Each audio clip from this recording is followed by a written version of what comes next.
berdoa dulu terlebih dahulu. Mungkin dari kalian siapa yang ingin memimpin doanya? Ayo Bu. Oh, silakan. Sebelum kita memulai kegiatan ini, baiknya kita berdoa dengan keyakinan masing-masing. Berdoa dimulai. Berdoa selesai. Baik, terima kasih Ibu. Oke, mungkin kita lanjut. Hari ini kalian sudah tahu mau ngapain? Belum Ibu. Belum ya? Belum sudah. Hari ini kita akan melakukan layanan bimbingan kelompok. Nah, nanti dari layanan bimbingan kelompok ini kita akan membahas tentang materi kesulitan belajar bagi siswa. Nah, sebelum itu kan kita belum perkenalkan diri nih, belum tahu satu sama lain, pertama Ibu. Mungkin kita mulai saja perkenalannya, mungkin dari Ibu sendiri. Perkenalkan, nama Ibu Hasnati, bisa dipanggil Hasni. Selanjutnya, Ya, perkenalkan nama saya Nansita, saya dari kelas 8A. Perkenalkan, nama saya Nur Amalia Amanda, saya biasa dipanggil Amanda, saya dari kelas 8D, Bu. perkenalkan nama saya Elsa, saya dari kelas 8B. Kenalkan, saya Awan Yunus Koles, saya dari kelas 8C. Perkenalkan, nama saya Nur Atika, biasa dipanggil Tika, saya kelas 8C, kelas Ibu.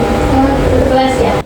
Oke, kan sudah kita perkenalan nih. Mungkin Ibu ada SPP sedikit yang lagi viral nih, yang kayak apa? saya tahu, Bu. Oh, saya tahu ya. Iya, Bu. Coba praktekkan. Kayak gini ya, teman-teman. Aram sam sam, guli ram sam sam, Guli ram sam sam.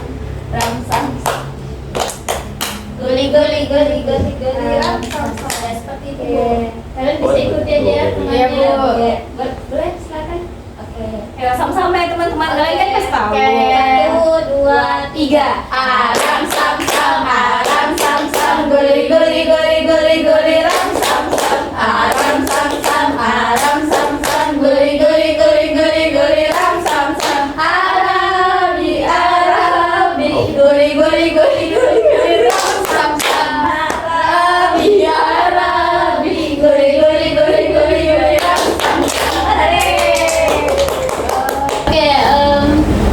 Oke, terima kasih telah memimpin SWI-nya tadi. Mungkin kita lanjut. Tadi Ibu menjelaskan tentang layanan bimbingan kelompok. Ada yang tahu bimbingan kelompok itu apa? Ya, Bu. Oh, ya, silakan. Iya. Yang sejauh pemahaman saya, Bu, bimbingan kelompok itu yang dimana para individu kan, Bu, atau siswa-siswa tadi, Bu, kayak kami kan. Nah, itu kami dikumpul buat jadi satu kelompok. Nah, tujuannya untuk menyelesaikan masalah atau bisa juga untuk pengembangan dan pemahaman kami, Bu. Nah, ya seperti itu. Pahamkah kalian yang Paham, Bu. Paham, Ibu. Oke. Mungkin kita lanjut aja ya. Jadi nanti di sesi di bimbingan kelompok ini saya harap kalian bisa aktif untuk memberikan pendapatnya ya. Kalau misalnya mau ada yang ditanyakan silahkan bertanya. Kita saling membagi saling membagi pengetahuan terkait kesulitan belajar. Bu. Oke, kita lanjut aja ya. Oke, jadi di sini Ibu menggunakan media PowerPoint. Di sini ada pengertian dari kesulitan belajar. Nah, pengertian dari kesulitan belajar ini merupakan kondisi di mana siswa menghadapi kendala tertentu dalam mengikuti proses pembelajaran dan memperoleh hasil belajar yang terbaik. Nah, jadi kesulitan belajar itu kayak mungkin seperti kendalanya kayak prestasi belajar, minatnya semakin berkurang dalam pembelajaran atau motivasinya. Mungkin dari penjelasan dari PPT Ibu ada yang ingin beri pendapatnya? Kalau saya, Bu, saya mengalami, Bu, tentang kesulitan belajar ini yang kan tadi Ibu jelaskan kesulitan belajar itu kondisi di mana siswa menghadapi kendala tertentu kan, Bu, ya. Nah, saya mengalami kendalanya itu, Ibu, saya kurangnya motivasi pada diri saya. Jadi itu, Bu, saya merasa minat saya untuk belajar tuh sangat-sangat tidak, bisa dibilang, Bu, tidak ada, karena motivasi saya tuh nggak ada, Bu. Dari orang tua saya pun kurang memotivasi saya. Dari diri saya pun juga kayak kurang Bu, karena nggak ada gitu nah Bu dorongan untuk yang membuat saya semangat untuk belajar seperti itu Bu. Oke, yang lain? Saya Bu izin menambahkan, saya juga kesulitan belajarnya kurang lebih Bu kayak Sita, kayak kurang minat untuk belajar, motivasi juga kurang belajar. Jadi Bu kalau saya belajar itu kayak cepat bosan, cepat ngantuk. Baru juga kalau dikasih kayak pemahaman dari dulu tuh kayak saya tuh kurang nangkep gitu Bu. Seperti itu. Oh gitu, yang lain ada yang mau tambahkan lagi atau mengatakan pendapatnya? Mungkin cukup Ibu, dilanjut lagi Bu.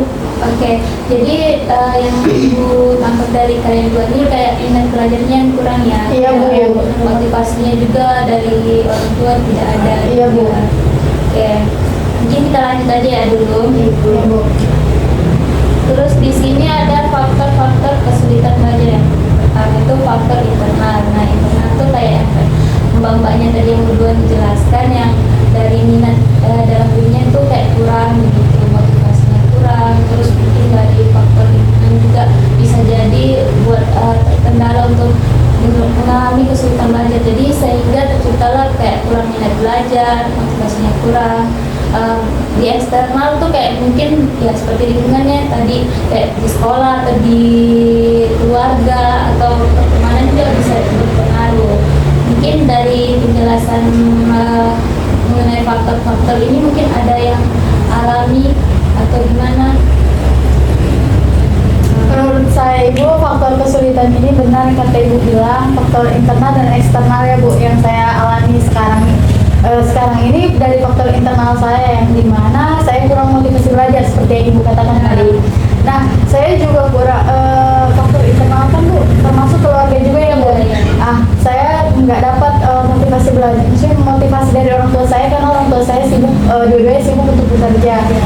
Iya Bu, setelah itu faktor eksternal yang mempengaruhi saya Bu, mungkin karena kurangnya fasilitas yang ada di sekolah Bu. Jadi saya kurang, gurunya di sekolah kadang nggak masuk Ibu, seperti itu.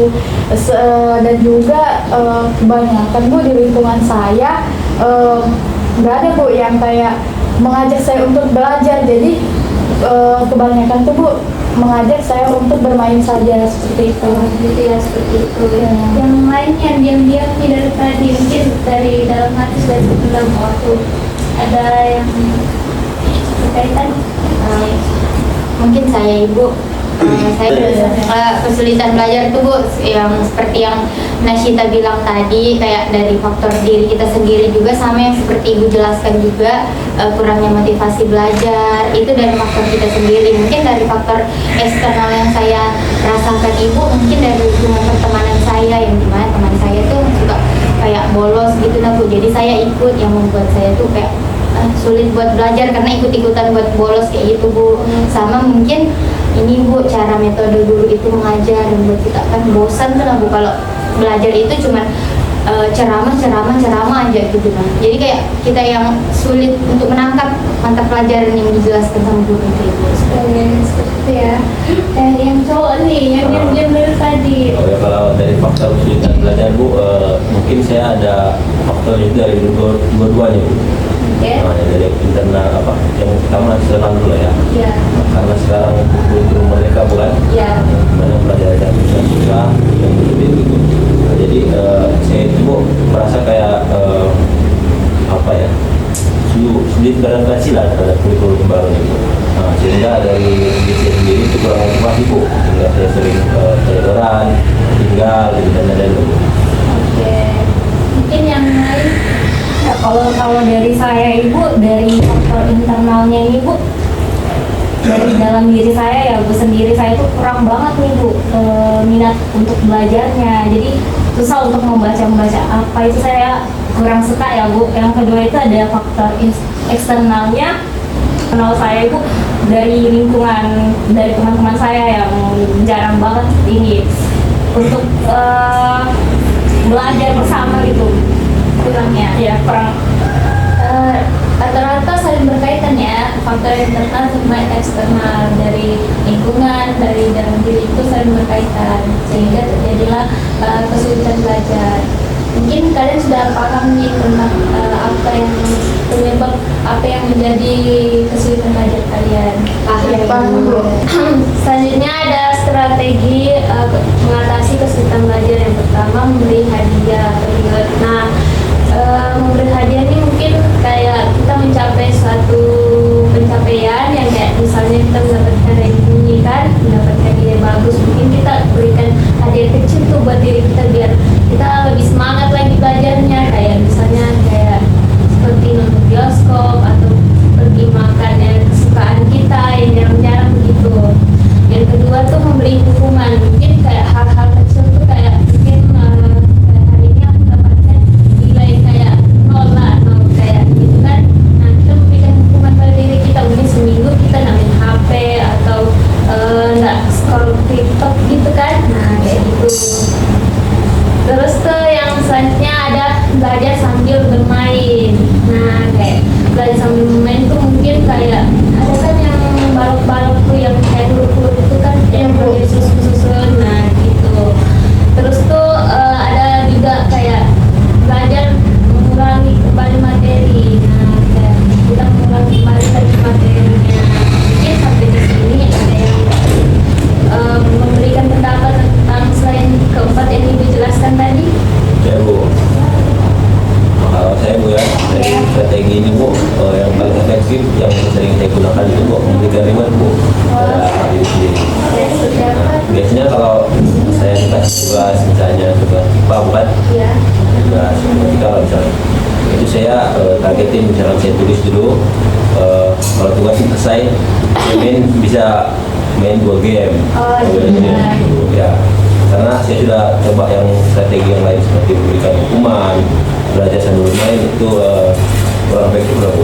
Cuman kalau yang pertama tadi itu lebih efektif pada saya Bu. Oh, begitu ya. Nah, ya Bu. Jadi dari apa yang kamu capai, misalnya kamu kita tulis mendapatkan nilai, kamu main game 2. Nah ya Bu, Ya.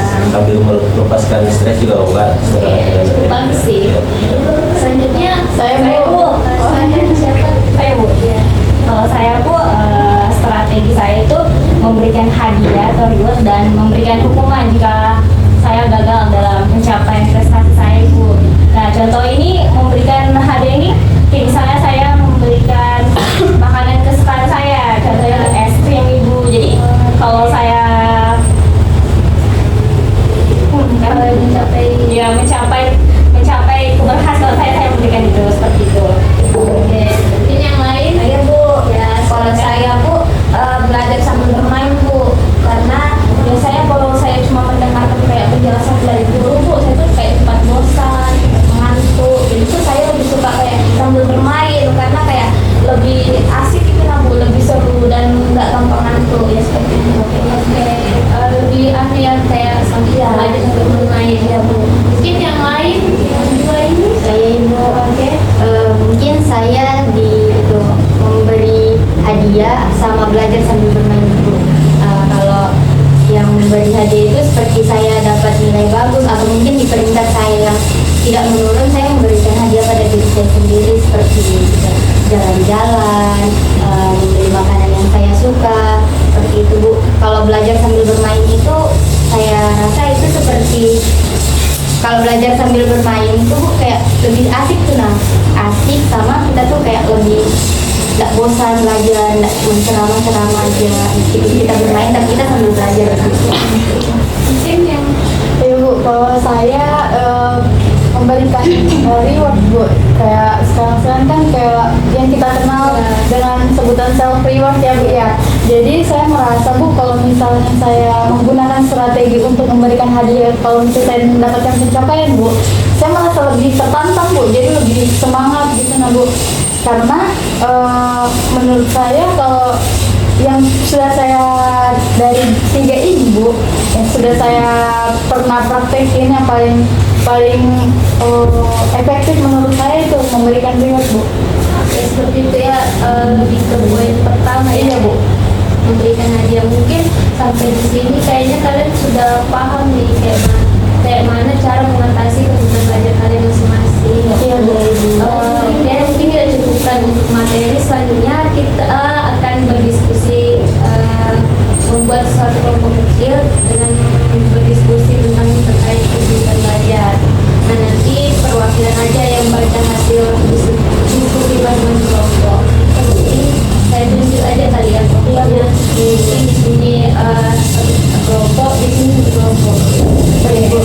Mungkin Ibu akan berikan waktu 5 menit. Baik Bu. Baik Ibu.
Oke, waktunya sudah habis. Mungkin dari kelompok kalian siapa yang ingin pertama menyampaikan pendapatnya? Saya silakan. Oke, di sini kami akan menjelaskan hasil diskusi kami. Yang pertama ada pengertian kesulitan belajar. Jadi kesulitan belajar itu yaitu suatu kondisi di mana siswa itu mengalami hambatan-hambatan dalam proses pembelajarannya. Jadi dia itu merasa sulit gitu untuk menangkap suatu kayak pembelajaran dari seorang guru atau kayak dia membaca itu kan dia tuh kayak sulit untuk memahami. Oke, selanjutnya Bu, ada dua faktor yang mempengaruhi, yaitu faktor internal dan eksternal, yang dimana faktor internal ini yang berada pada dalam diri kita, yaitu seperti tidak ada yang motivasi belajar, tidak adanya motivasi dari orang tua, seperti itu. Nah, selanjutnya faktor internal ini Bu bisa jadi dari lingkungan sekitar Bu, dan juga teman. Kalau misalnya kita berteman tuh Bu, kalau misalnya teman kita yang nggak baik, suka ngajak bolos, pasti kita ke bawah Bu. Apalagi kan kalau sekarang ini yang kita tahu tuh, kalau misalnya kita nggak ikut sama teman kita, pasti kita diceritain Bu, kita dimusuhin, seperti itu Bu.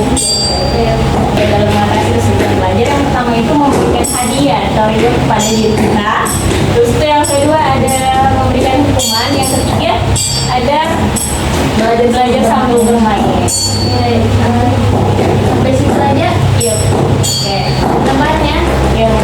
Kayaknya kalian sudah paham dari materi yang saya sampaikan. Mungkin ya untuk selanjutnya. Nah, kalau dari hasil kami berdua bukan, Ya. nah, kalau kesulitan belajar itu memang suatu kendala dihadapi dari zaman sekarang gitu kan. Nah, jadi untuk menghadapi ini kami pentingnya mempersiapkan strategi lah, mengetahui dulu Bu, kesulitan itu dari apa saja kesulitannya, jadi kesulitan dari diri ataupun dari luar Bu, dari luar diri kita, seperti lingkungan sekolah, keluarga, itu pengaruh.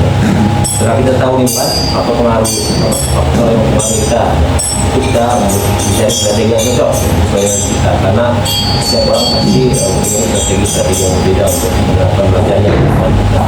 Tadi saya bisa saya lebih ke strategi reward. Mungkin teman saya ini akan menambahkan. Saya ada tambahan sedikit Ibu, seperti mengulang-ulang kembali pembelajaran yang telah disampaikan oleh guru, seperti itu Ibu. Oke, mungkin itu aja ya. Mungkin saya rasa kalian sudah paham nih apa aja yang kesulitan belajar yang kalian hadapi, terus bagaimana cara mengatasinya. Mungkin itu saja dari materi ini. Ada yang bisa menyimpulkan dari keseluruhannya, dari hasil diskusi sama yang saya jelaskan? Saya Bu, ya silakan. Oke, yang pertama di sini ada pengertian kesulitan belajar. Pengertian kesulitan belajar di sini yaitu suatu kondisi di mana seorang siswa itu kayak mengalami hambatan-hambatan dalam pembelajarannya. Yang kedua ada faktor-faktornya. Yang pertama ada faktor internal. Faktor internal itu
saya juga masih berdoa mulai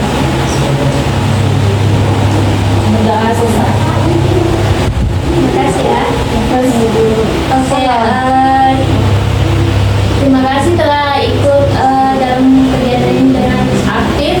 Ibu cukupkan, Ibu akhiri. Wassalamualaikum warahmatullahi wabarakatuh. Waalaikumsalam warahmatullahi wabarakatuh. Terima kasih Bu. Terima kasih telah menonton video ini. Sekian dari saya. Wassalamualaikum warahmatullahi wabarakatuh.